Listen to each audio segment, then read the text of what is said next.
తాకట్లో ఉన్న మీ బంగారాన్ని విడిపించి ఆ రోజు ఆన్లైన్ రేటుకి కొంటాం. Sharma gold company.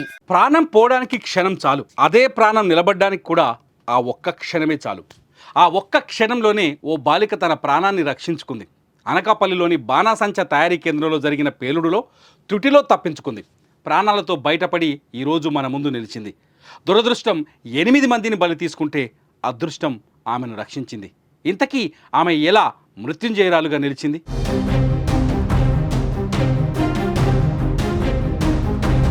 బాణాసంచ తయారీ కేంద్రంలో పేలుడు తీవ్ర విషాదాన్ని నింపింది.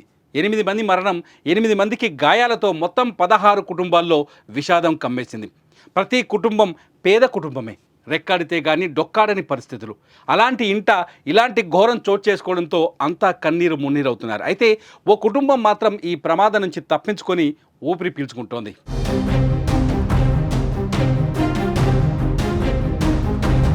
కైలాసపట్నంకు చెందిన నాగేశ్వరరావు గత కొంతకాలంగా ఆదివారం పేలుడుకు గురైన బాణాసంచా తయారీ కేంద్రంలో పనిచేస్తున్నాడు.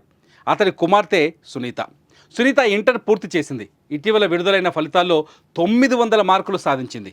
బాధ్యత గల ఆ బాలిక ఒకవైపు చదువుతూనే సెలవుల్లో తండ్రి నాగేశ్వరరావుతో కలిసి బాణాసంచా తయారీ కేంద్రానికి వెళ్తుండేది. అయితే 2 రోజుల కిందట ఇంటర్ పరీక్షల్లో మంచి మార్కులు రావడంతో శనివారం బాణాసంచా తయారీ కేంద్రంలో పనిచేస్తున్న వారందరికీ స్వీట్లు, డ్రింక్స్ పంచిపెట్టింది.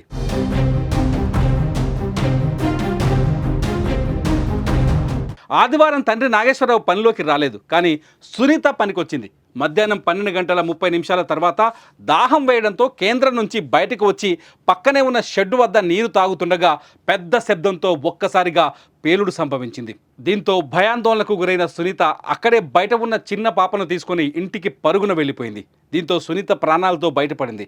దాహం వేయకపోయినా, నీళ్లు తాగేందుకు ఆమె బయటకు రాకపోయినా పెను ప్రమాదంలో చిక్కుకుపోయేది. కానీ నేడు మృత్యుంజయురాలుగా నిలిచింది.